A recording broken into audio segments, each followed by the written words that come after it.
और हमारी कई चेयरमैन में नाम ले रहा हूँ, चेयरमैन विरसी ज्ञान देवी सागर जी और उधानी की पूनम अग्रवाल जी, कठला की जगदीश सिलोनिया जी और ब्लॉक प्रमुख उधानी शिशुपाल साक्य जी, ब्लॉक प्रमुख अमियापुर रेखा देवी भारती जी और जिले के महामंत्री हमारे सुधीर श्रीवास्तव जी, हमारे एमपी सिंह राजपूत जी, श्री अंकित मौर्य जी, नवनीत साक्य जी, राघवेंद्र साक्य जी, सिनोद जी और यहाँ पर उपस्थित हमारे सिनोद साक्य जी का भी नाम छूट गया, सिनोद जी और यहाँ पर उपस्थित बड़ी संख्या में भारतीय जनता पार्टी कार्यकर्ता, आप सब मेरे बड़े बुजुर्ग, मेरे नौजवान दोस्त, मेरे पूरे बदायूं के कोने कोने से आए हुए सभी इस सभा में सहभाग करने वाले साथी, हमारे पत्रकार मित्रों, आज जब मैं आपके सामने यहाँ पर खड़ा हूँ तो एक बात मुझे याद आ रही है। 2016 में जब भारतीय जनता पार्टी ने मुझे प्रदेश का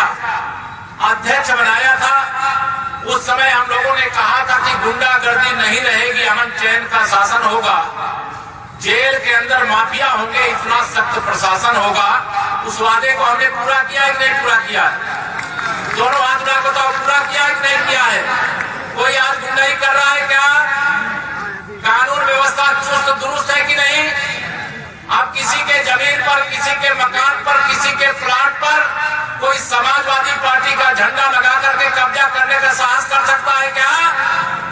ये सब आपके आशीर्वाद से, आप सबकी ताकत के बल पर मैं आपको प्रणाम करता हूं। और एक बार नहीं, आपने हमें 2014 में जब माननीय नरेंद्र मोदी जी के नेतृत्व में देश में सरकार बनाने का मौका दिया, आपने 14 में भी हमारा भरपूर समर्थन किया था, लेकिन हम 14 में बदायूं नहीं जीत पाए।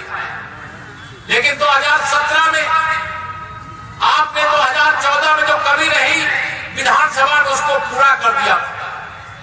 2019 के लोकसभा चुनाव में आपने यहाँ पर डॉक्टर संघमित्रा जी को विजयी बना करके बता दिया कि हम यहाँ कमल के फूल के अलावा और कोई दूसरा चुनाव चिन्ह विजयी नहीं हो सकता। मैं इसकी आप सबको बधाई देता हूँ। 2022 का विधानसभा चुनाव आया, चुनाव के बीच में ही गुंडागर्दी बढ़ गई थी, यानी कि भूल गए आप लोग। उन्होंने कहा हम आपकी बार 400 विधानसभा सीटें जीत जाएंगे। मैं यहाँ से कहना चाहता हूँ, भारतीय जनता श्री अखिलेश यादव जी को कहना चाहता हूँ, अब उत्तर प्रदेश में आप कभी मुख्यमंत्री नहीं बन सकते, बल्कि मध्य प्रदेश में श्री मोहन सिंह यादव जी मुख्यमंत्री भारतीय जनता पार्टी के बन सकते। देश के अंदर माननीय नरेंद्र मोदी जी की लहर चल रही, आंधी चल रही, मैं कहूँ सुनामी चल रही। और 2024 में मेरा पूरा विश्वास है, बदायूं और आंवला सहित उत्तर प्रदेश की 80 की 80 लोकसभा सीटें भारतीय जनता पार्टी जीतेगी और तीसरी बार प्रचंड बहुमत से माननीय नरेंद्र मोदी जी के नेतृत्व में सरकार बनाने का काम होगा। बताइए होगा कि नहीं? दोनों हाथ उठाए बताइए, दोनों हाथ उठाए बताइए, पीछे आगे सब लोग। तीसरी बार इधर से कह रहे 400 बार, आप कह रहे मोदी सरकार, दोनों का अर्थ एक ही है।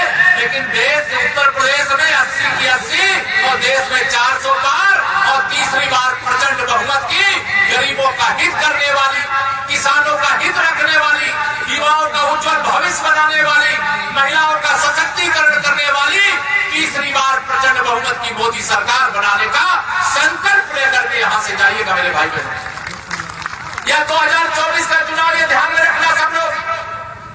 2014 में जब आपने कमल खिलाया तो शायद आपके ध्यान में ये नहीं रहा होगा कि माननीय नरेंद्र मोदी जी आएंगे तो देश में इतना बड़ा परिवर्तन आएगा। लेकिन 2014 में जब अपनी उंगली को आपने कष्ट दिया, प्रदेश ने कष्ट दिया, देश के मतदाताओं ने कष्ट दिया, केवल एक कमल का बटन दबाया, 4 करोड़ गरीबों को पक्का घर बना करके देने का काम किया गया। 52 करोड़ गरीबों का बैंक में खाता खोलने का काम किया गया। 12 करोड़ से अधिक घरों में, गरीबों के घर में प्रधानमंत्री उज्ज्वला योजना से गैस का कनेक्शन देने का काम किया गया। हर गरीब के घर में शौचालय बनाने का काम किया गया। इस समय आप जिन गांवों से आए होंगे आपको ध्यान में होगा, इस समय विकसित भारत संकल्प यात्रा एक चल रही है। यह विकसित भारत संकल्प यात्रा आपके गांव में किसी ने में पहुंची है कि नहीं पहुंची? बताओ हाथ उठा करके, पहुंची कि नहीं पहुंची? और मेरे जहां नहीं पहुंची वहां पहुंचेगी, जहां पहुंच गई है वहां आपने देखा होगा। और इस मंच से यहाँ तमाम सब अधिकारियों को भी मैं कहना चाहता हूँ, डबल इंजन की सरकार माननीय मोदी जी के मार्गदर्शन में चलती है। और इस सरकार माननीय मोदी जी ने कहा है, बहुत सारे गरीब ऐसे हैं जिनको मैं घर दे चुका, बहुत सारे गरीब अभी ऐसे भी हैं जिनको मैं नहीं दे पाया। तो आने वाली तीसरी बार मोदी सरकार यानी मोदी जी की गारंटी पक्की गारंटी होती है, गारंटी की भी गारंटी होती है। उन्होंने कहा जो बच्चे हैं उनको भी, जिनके पास आवास नहीं है उनको भी आवास देंगे, आवास के साथ साथ सभी जरूरी सुविधाएं देंगे।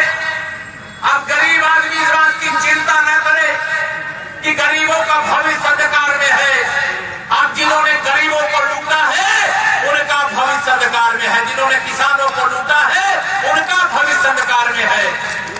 या देश की राजनीति करने वाले, देश में जब आदिवासी समाज से आने वाली एक बेटी भारत की राष्ट्रपति बनती है तो या विरोधी दल के लोग एक ठगबंधन बनाते हैं और उस ठगबंधन के माध्यम से उनका भी अपमान करते हैं। एक किसान पुत्र उस देश के उपराष्ट्रपति के रूप में आज नेतृत्व कर रहे हैं, सदन के अंदर उनका भी अपमान किया। एक गरीब माँ बाप का बेटा जिनके पिताजी चाय की दुकान चला करके अपना परिवार पालते थे, ऐसे हमारे गरीबों के मसीहा गरीब माँ बाप के बेटे प्रधानमंत्री माननीय नरेंद्र मोदी जी का तो हर दिन अपमान करते हैं। इनको आदिवासी बर्दाश्त नहीं, किसान बर्दाश्त नहीं, गरीब माँ बाप का बेटा प्रधानमंत्री के रूप में बर्दाश्त नहीं। और यह सोचते हैं कि हम ठगबंधन बना करके 2024 में माननीय नरेंद्र मोदी जी को रोक लेंगे। मैं आप सब लोगों से पूछता हूं, बताओ क्या 2024 में सारे विरोधी एक होकर के माननीय नरेंद्र मोदी जी को प्रधानमंत्री बनने से रोक पाएंगे क्या? दोनों हाथ उठा बताइए, रोक पाएंगे क्या? मोदी जी के नेतृत्व में जब सरकार बनी तो हमने वादा किया था हम भ्रष्टाचार मुक्त भारत बनाएंगे। उत्तर प्रदेश में सरकार बनी तो हमने वादा किया था भ्रष्टाचार मुक्त उत्तर प्रदेश बनाएंगे। मैं आप सबको ये भरोसा दिलाना चाहता हूँ, हमारे प्रधानमंत्री जी का स्पष्ट कहना है, न खाऊंगा न खाने दूंगा।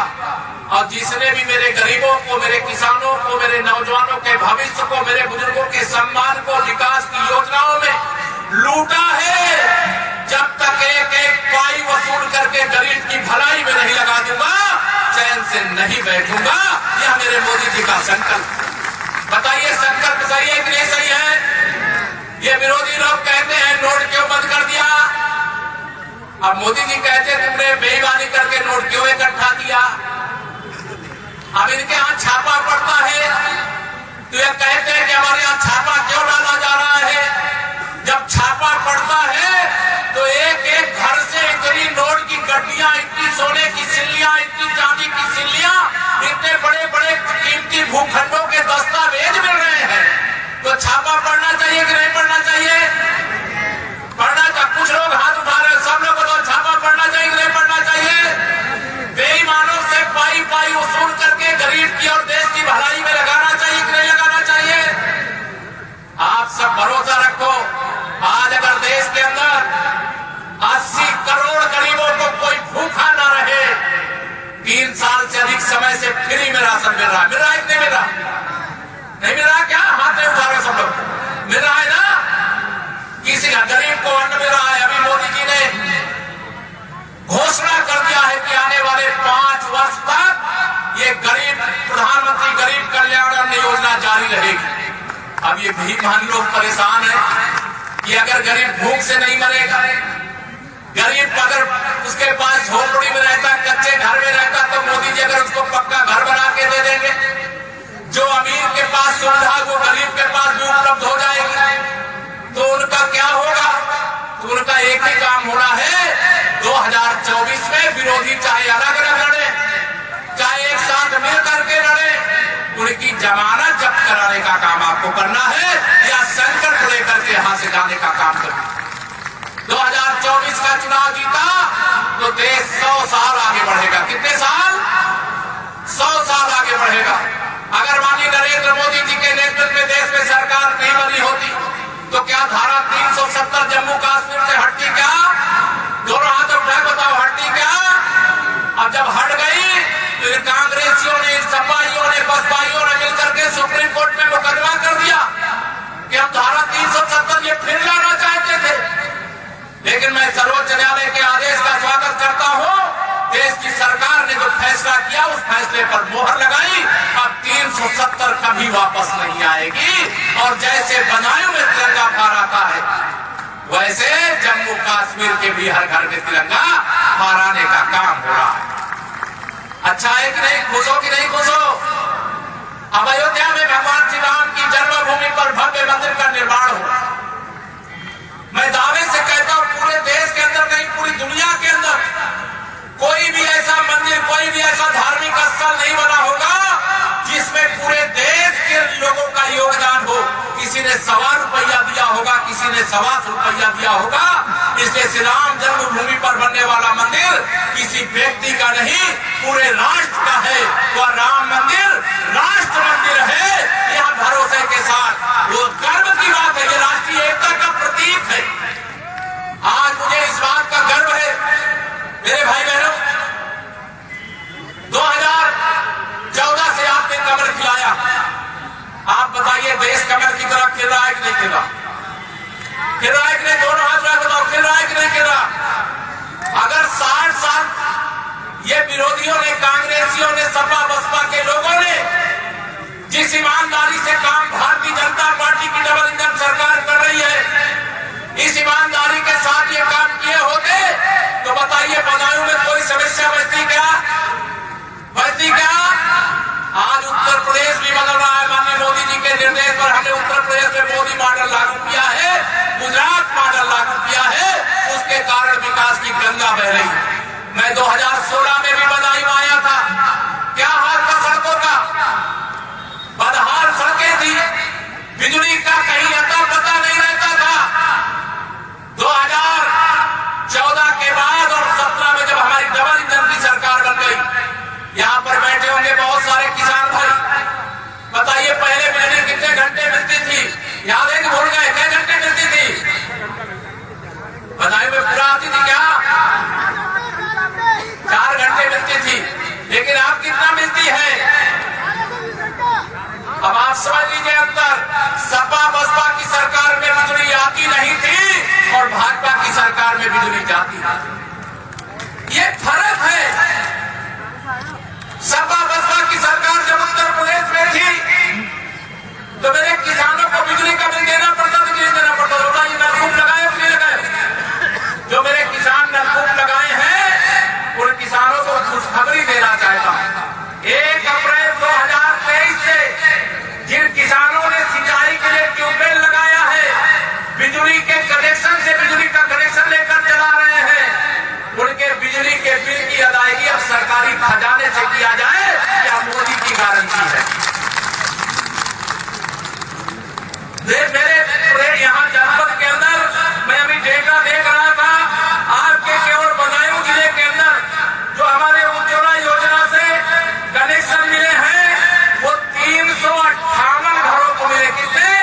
3,58,000 से अधिक लोगों को मिले। अब हमारे प्रधानमंत्री जी ने कहा जिनको गैस का कनेक्शन उज्ज्वला योजना से दिया गया है वो गरीब है और उन गरीबों के पास हो सकता है सिलेंडर में गैस भराने का पैसा न हो। तो हम लोगों ने पूछा आदेश क्या है आपका? उन्होंने कहा जो हमारे 3,58,000 से अधिक उज्ज्वला योजना के कनेक्शन धारक है उनको एक गैस का सिलेंडर दीपावली पे भराने का पैसा और एक गैस का सिलेंडर होली पर भराने का पैसा सरकारी खजाने से देने का काम किया जाए। दीपावली का पैसा हमने जारी कर दिया है। जिन्हें उज्ज्वला योजना का कनेक्शन है अपनी गैस एजेंसी में जाकर के संपर्क कर लीजिए, उनको उसका पैसा एक दीपावली वाले कनेक्शन का पैसा मिल जाएगा। जब होली आएगी तो एक फिर गैस का सिलेंडर आपको उसमें गैस भराने का काम सरकारी खजाने से किया जाएगा। ये मोदी की गारंटी है। आप सबको आपको खुशी की बात में कई चीजें आपके जनपद के अंदर हमारे जो किसान हैं 4,86,306 किसान, जिनको 2-2 हजार की 3 किस्त के माध्यम से एक वर्ष में 6,000 रुपया मिलता है कि नहीं? दोनों हाथ उठा कर मिलता है कि नहीं? जब सपा बसपा कांग्रेस की सरकार होती है तो वह 100 रुपया में से 15 रुपया देती है। अगर इनकी सरकार होती तो किसानों को साल में मिलता 900 रुपया और इनके बेईमान दलालों को मिलता 5100 रुपया। मेरे प्रधानमंत्री मोदी जी ने देश के खजाने से अलग अलग योजनाओं में 30 लाख करोड़ रुपया से अधिक खाते में भेजने का काम किया है। मैं आप सबको यह गर्वपूर्वक बता सकता हूं कि देश में 52 करोड़ जनधन के खाते खोल करके माननीय प्रधानमंत्री जी ने कहा कि ये भ्रष्टाचार की बीमारी है, जो महामारी है, इसे हम सदा के लिए खत्म करने का काम करेंगे। और आपके खाते में पूरा 6,000 आता है कि नहीं आता? जो बात क्या कर आता है कि नहीं आता है? ये मोदी जी की गारंटी है। जिन गांवों के अंदर सड़क नहीं हो, पक्की सड़क बनेगी। और हम लोगों ने इस समय हर घर नल से जल पहुंचाने का काम चल रहा है। अब गांव के अंदर जब पाइपलाइन डालते हैं तो सड़क तोड़ना पड़ता है, क्योंकि 1 मीटर नीचे पाइप डालना है। तो कई जगह सड़क को तोड़ करके पाइप डाले होंगे। आप में से कई लोगों के गांव की सड़कें अभी बिगड़ी होंगी। बिगड़ी है कि नहीं बिगड़ी है? मैं मंच से कहना चाहता हूं, यहाँ जिलाधिकारी से सब मौजूद है, हमारे गांव की गलियों में रहने वाले गरीब किसान, मजदूर और गांव वासियों के लिए ये जो हाईवे तो है, पक्की सड़क बन गई है, लेकिन उनका हाईवे उनके गांव की गली है। अगर पाइपलाइन पड़ गई है, टेस्टिंग हो गई है, तो पहले जैसी सड़क को फिर से बनाने का काम करिए। और कोई लापरवाही करता है तो उसके खिलाफ कार्रवाई करने का काम करिए। हर घर नल से जल पहुंचाने का काम विश्व के अंदर कोई देश नहीं कर सका है। भारत के गरीब माँ बाप का बेटा, एक चाय बेचने वाले के बेटे, पिछड़े वर्ग से आने वाले माननीय नरेंद्र मोदी जी के नेतृत्व वाली सरकार ने देश के लिए खजाना खोल दिया। गरीब अमीर में भेद नहीं रखा। सबका साथ, सबका विकास का संकल्प साकार। बताइए, पाइपलाइन से जो पानी पहुंचाने का काम हो रहा है, क्या केवल सामान्य जाति वालों को हो रहा है कि पिछड़ी जाति, अनुसूचित जाति का सबका हो रहा है कि नहीं हो रहा? राशन सबको मिल रहा है कि नहीं मिल रहा है? इसीलिए मैं कहता हूं, भारतीय जनता पार्टी अगड़ा वर्ग, पिछड़ा वर्ग, अनुसूचित वर्ग की त्रिवेणी है। हम सबका साथ। हमारे प्रधानमंत्री जी कहते हैं मेरे लिए देश में 4 जातियां हैं। तो मैं ध्यान लगा के सुनने लगा, कौन सी 4 जातियां हैं? तो वह 4 जातियां उन्होंने कहा, पहली जाति गरीब, दूसरी जाति युवा, तीसरी जाति महिलाएं, चौथी जाति किसान। यह 4 जातियों की भलाई के लिए मैं सरकारी खजाने का मुंह सदा खोल करके रखने का काम करूंगा। आप बताइए, सबका साथ, सबका विकास का जिसका संकल्प होगा वही इस प्रकार का निर्णय ले सकता है, वही इस प्रकार की योजनाओं को धरातल पर पहुंचा सकता है। अनेक प्रकार की योजनाएं और भी बन रही हैं। योजनाएं बहुत, अगर मैं उनकी चर्चा करूंगा तो बहुत देर लगेगी और आप सब बहुत देर से यहाँ पर बैठे हुए। मैं आज सुबह देख रहा था, पहले किसी घर में अगर बेटी पैदा हो जाए तो माता पिता को तुरंत चिंता होती थी, बेटी पैदा हो गई है, बोझ हो गई, इसकी शादी कैसे करेंगे, इसको पढ़ाएंगे लिखाएंगे कैसे। अकेले बदायूं जिले के अंदर लगभग 5,000 बेटियों की शादी सरकारी खर्च पर समारोह के माध्यम से कराने का काम किया गया है। और हर माता पिता को निश्चित कहना चाहिए, बेटी की संपूर्ण जिम्मेदारी भारतीय जनता पार्टी की डबल इंजन की सरकार उठाने का काम करेगी। आप याद करो, 2017 से पहले जब हमारी सरकार नहीं थी, यहाँ के प्राइमरी विद्यालय और जूनियर हाई स्कूल के क्या हाल थे? तो परिषदीय स्कूल थे, वहाँ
मैं 6 महीने का होमवर्क आपको दे दूं।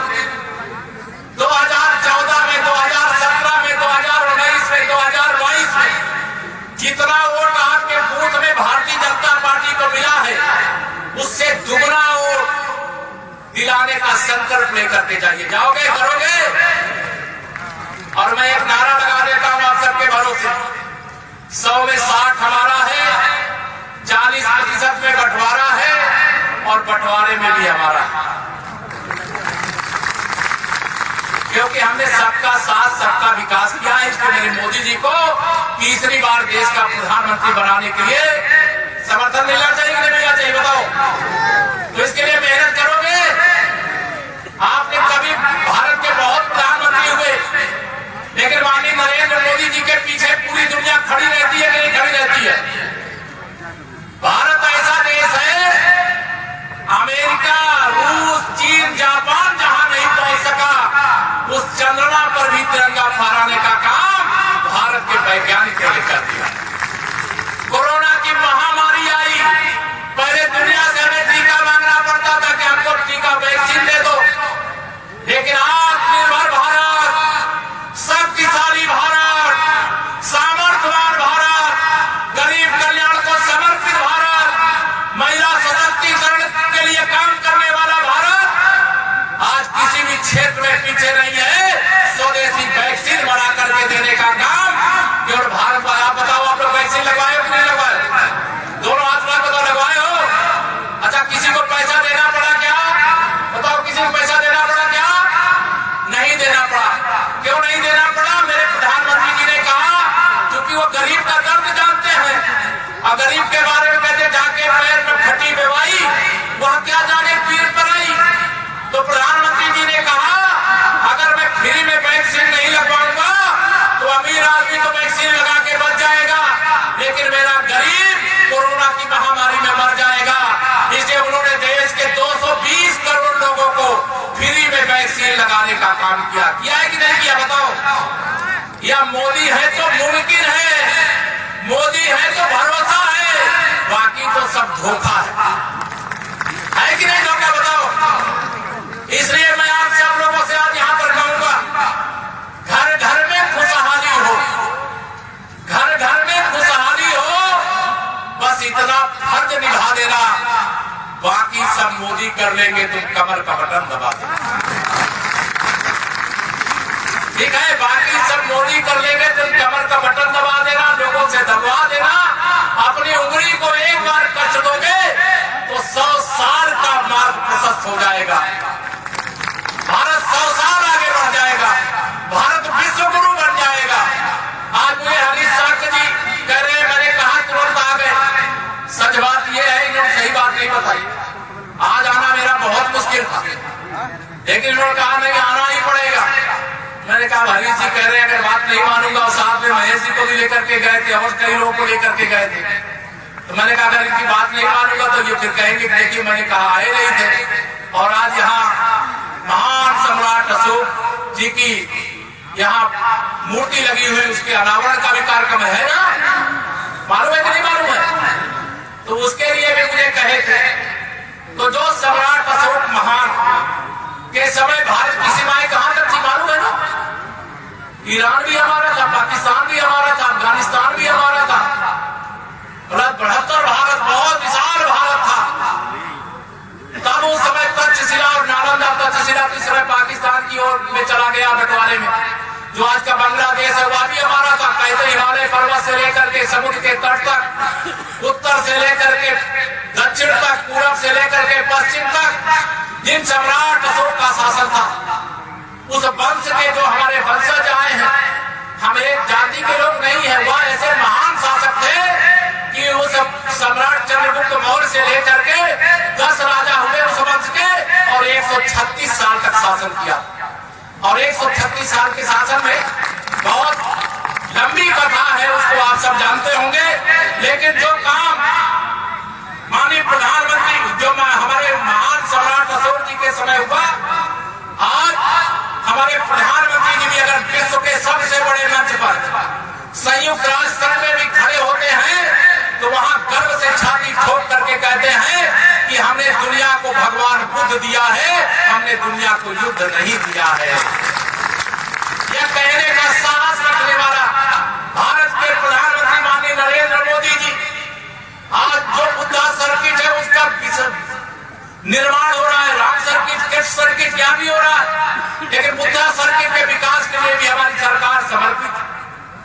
हम सबका साथ सबका विकास का मतलब, पहले तो एक परिवार और एक खानदान के महापुरुषों की मूर्तियां रखती थी, उनकी जयंतियां मनाई जाती थी, उनके लिए कार्यक्रम होते थे। लेकिन हमारे आने वाले समय में जिस प्रकार से आज महान सम्राट अशोक जी की मूर्ति का अनावरण है, मैं आह्वान करूंगा अपने माननीय जनप्रतिनिधिगणों से, हमारे जो पीछे नागपुरगढ़, चेयरमैनगढ़, जिला पंचायत, सब केंद्रीय नेतृत्व से संबंधित सबको कहूंगा, हर महापुरुष की स्मृति को ताजा रखने के लिए, क्योंकि जब पीढ़ियां बीतती हैं, अगर कोई उसकी स्मृतियां नहीं रहती है, अगर सम्राट अशोक जी ने जो अपने शिलालेख लगवाए थे, जो अभी आजादी के अमृत काल में हर गांव सभा में शिला फलकम लगाया गया कि नहीं लगाया गया, लगाया कि नहीं लगाया, वैसा ही शिला फलकम आज हमारे महान शासक ने लगवाया था।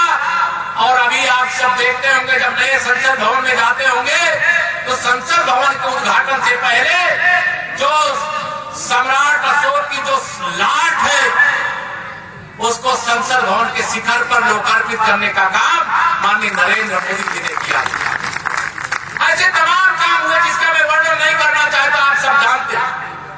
समाज में एकजुटता की आवश्यकता, कुछ लोग बांटो और राज्य करो, इस सोच के लोग होते, समाज में लोगों को अलग थलग करने की कोशिश करते हैं। अगर दूध में नींबू डालोगे तो दूध फट जाएगा, और दूध में अगर चीनी डालोगे तो उसकी मिठास बढ़ जाएगी। तो हम सब लोगों को मिलकर के एक बड़े लक्ष्य की ओर बढ़ना, हमारे पुरखों का स्वप्न जब साकार करने का काम करना है, तो क्या माननीय नरेंद्र मोदी जी के अलावा ऐसा कोई नेता आपको दिखाई देता है क्या जो हमारे स्वप्न को साकार कर सके? बताइए, दोनों हाथों में कर सकता है क्या? मोदी जी कर सकते हैं। अगर मोदी जी कर सकते हैं तो उन्होंने करके दिखाया है। दुनिया के किसी देश में अगर भारत का कोई नागरिक फंसा है, चाहे वो इजराइल और हमास के बीच युद्ध चल रहा हो, वहां से भी भारतीयों को सुरक्षित लाए। अगर उत्तराखंड की टनल में कोई मजदूर फंस गया हो तो उसके लिए भी उतनी ही ताकत लगाए। माननीय प्रधानमंत्री मोदी जी ने कहा, हमारे लिए अमीर भी वीआईपी है, गरीब भी वीआईपी है, मजदूर भी वीआईपी है, सब हमारे लिए वीआईपी है। एक एक नागरिक हमारे लिए महत्वपूर्ण है। हम देश को समृद्धशाली बनाना चाहते हैं, गरीबी से मुक्त करना चाहते हैं, भ्रष्टाचार से मुक्त करना चाहते हैं। हम किसी को आंख दिखाएंगे नहीं, लेकिन कोई हमें आंख दिखावे ये बर्दाश्त भी नहीं कर सकते हैं। अब वह भारत है जब कहते हैं ना, सत्य यदि दुर्बल हुआ तो कौन उस पर कान देता, शक्तिशाली की गलत भी बात यह जग मान लेता। आप सब जानते हो, अमेरिका का दुश्मन ओसामा बिन लादेन पाकिस्तान में छिपा था। बताइए, पाकिस्तान के सैनिक आकर के ओसामा बिन लादेन को मारे थे कि नहीं मारे?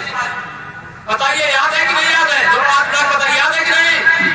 और आज 56 इंच के सीने वाले माननीय नरेंद्र मोदी जी के नेतृत्व वाला भारत, ऐसा भारत अगर हमारे ऊपर आतंकवादी हमला हुआ तो सर्जिकल स्ट्राइक करके, एयर स्ट्राइक करके देश के दुश्मनों को पाकिस्तान के अंदर घुस करके मारने का काम किया।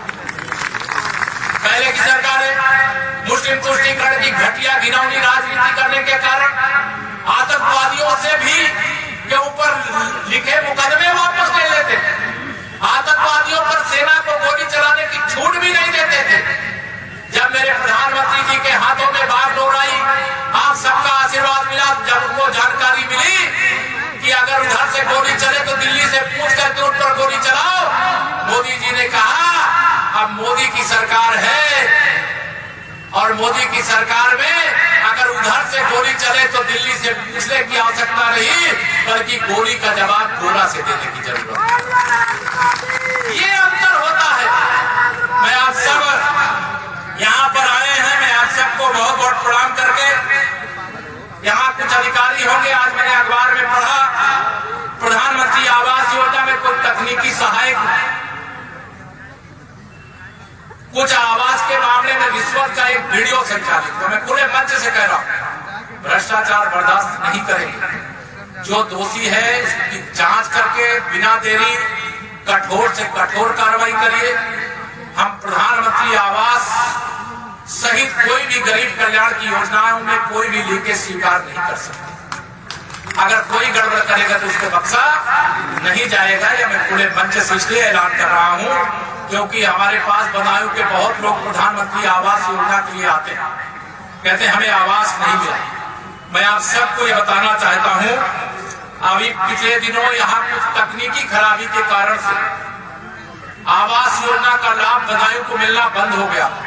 हम लोगों ने प्रयास करके यहाँ जो मंच पे आपके चाहे हमारे हरीश जी हो, चाहे आदरणीय बीएल वर्मा जी हो, आदरणीय हमारे सभी विधायक हो, पार्टी के नेता, सबने कहा सहयोग से विभाग मेरे पास है, मुझसे कहा तो मैंने कहा चिंता मत करो। मैंने प्रयास किया, बदायूं के जिन गरीबों को आवास मिलना चाहिए था उनको आवास दिलाने की शुरुआत कर दी। हुई है कि नहीं शुरुआत हुई? शुरुआत हुई। अभी तक मेरे पास जो सूचना है लगभग 45,000 लोगों को प्रधानमंत्री और मुख्यमंत्री आवास योजना का लाभ दिया जा चुका है। जो बचे हैं उनको भी देने का काम जारी रखेंगे। आपको बताना चाहते हैं मेरे सभी यहाँ पर महिलाओं का एक समूह होता है, गांव-गांव में है ना समूह, हमारी समूह की दीदियां काम कर रही है ना बढ़िया बढ़िया, तो उनके काम को और बल देने के लिए सरकार ने कदम उठाया है। आपके जिले में ही 20,000 समूह है। 20,000 समूह का मतलब लगभग 12 महिलाएं एक समूह में होती हैं। लाखों की संख्या में मेरी दीदियां आत्मनिर्भर बन रही हैं। एक आज हमारा प्रदेश है जहां एक जनपद, एक मेडिकल कॉलेज, एक मंडल, एक विश्वविद्यालय, एक जनपद, एक उत्पाद, एक जनपद कई राजमार्ग, एक जनपद में कई राष्ट्रीय राजमार्ग, जहां सेतु नहीं वहां सेतु बनाने का काम, जहां बिजली नहीं वहां बिजली पहुंचाने का काम, सब कुछ करने का काम किया जा रहा है। मैं आप सब लोगों से आज यहाँ पर इतना ही निवेदन करके अपनी बात को पूरी करूंगा। आप सब इतनी बड़ी संख्या में आकर के, और मैं आज सोचा कि हेलीकॉप्टर गड़बड़ा गया, मैं पहुंच नहीं पाऊंगा, तो मैंने सुबह ही प्रयास किया। फिर मैं जहाज से चल करके बरेली आया और बरेली से आज यहाँ आया। पिछले दिनों आदरणीय हमारे बीएल वर्मा जी ने भी एक कार्यक्रम रखा था, उस दिन भी मौसम खराब था, तो मौसम खराब होने के कारण इसी प्रकार की स्थिति बनी। तो मुझे लगता है जब बिजली आने का होता है तो कुछ ऐसे गड़बड़ हो जाता है। अब मैंने भी तय कर लिया, चाहे कुछ भी गड़बड़ हो जाए, चाहे बरेली से आना पड़े, चाहे लखनऊ से आना पड़े, लेकिन अगर कार्यक्रम तय होगा, कोई दिल्ली का आदेश नहीं होगा तो अलग बात है, अन्यथा आऊंगा जरूर आप सबके बीच में। और आज आप सबको यही जिम्मेदारी दे करके जा रहा हूँ। आपने अपना आशीर्वाद दिया, लेकिन आप सबको जैसे केशव प्रसाद दिन भर किसके लिए मेहनत करता है, इस देश को विश्व गुरु बनाने के लिए, माननीय मोदी जी के नेतृत्व में तीसरी बार सरकार बनाने के लिए मैं आप सबके कंधों पर भी यह जिम्मेदारी देकर के जा रहा हूँ। संगठन रोज कोई ना कोई कार्यक्रम बताता है, उस कार्यक्रम को सफल बनाइए। संकल्प यात्रा को सफल बनाइए। जहाँ संकल्प यात्रा आती वहाँ फार्म भरे जाते हैं, चाहे आवास का हो, चाहे पेंशन का हो, चाहे किसी योजना का हो, वो फार्म भरने का काम करिए। अगर फार्म भर जाएगा अब आपकी कोई जरूरत बाकी रह गई है तो उसको पूरा करने की गारंटी देश के प्रधानमंत्री माननीय नरेंद्र मोदी जी ने दिया है। यह भरोसा दिलाते हुए देता हूं अपनी वाणी को विराम। लेकिन 22 जनवरी की बात तो छूटी जा रही है। 22 जनवरी 2024 को 550 साल बाद अयोध्या में भगवान श्री राम की जन्मभूमि पर जो भव्य मंदिर बनकर के तैयार हुआ है, वहाँ प्राण प्रतिष्ठा समारोह के मुख्य यजमान के रूप में देश के प्रधानमंत्री माननीय नरेंद्र मोदी जी आ रहे हैं। अब ये ना करना कि 22 को आज भी आ जाओ, क्योंकि 22 को नहीं आइएगा, आना होगा तो 25 के बाद आइएगा। अन्यथा अब तो एक बार जब विराजमान हो जाएंगे तो अब तो 1000 साल तक हमारी अनेक पीढ़ियां उनके दर्शन भी करेंगी। उसके बाद आप सबका आएंगे स्वागत है। अभी तो एक ही लक्ष्य रहना चाहिए, एक ही सपना रहना चाहिए कि मेरा बूथ सबसे मजबूत और मेरे बूथ में 100% में से 60% से अधिक वोट हमारा है। बाकी में बंटवारा है, बंटवारे में भी हमारा है। इस लक्ष्य को लेकर के आप सब आगे बढ़े। हमने सबका साथ सबका विकास किया। सबसे आशीर्वाद की प्रार्थना करते हुए देता हूं अपनी वाणी को विराम। पूरा दोनों हाथ उठा करके बोलिए जय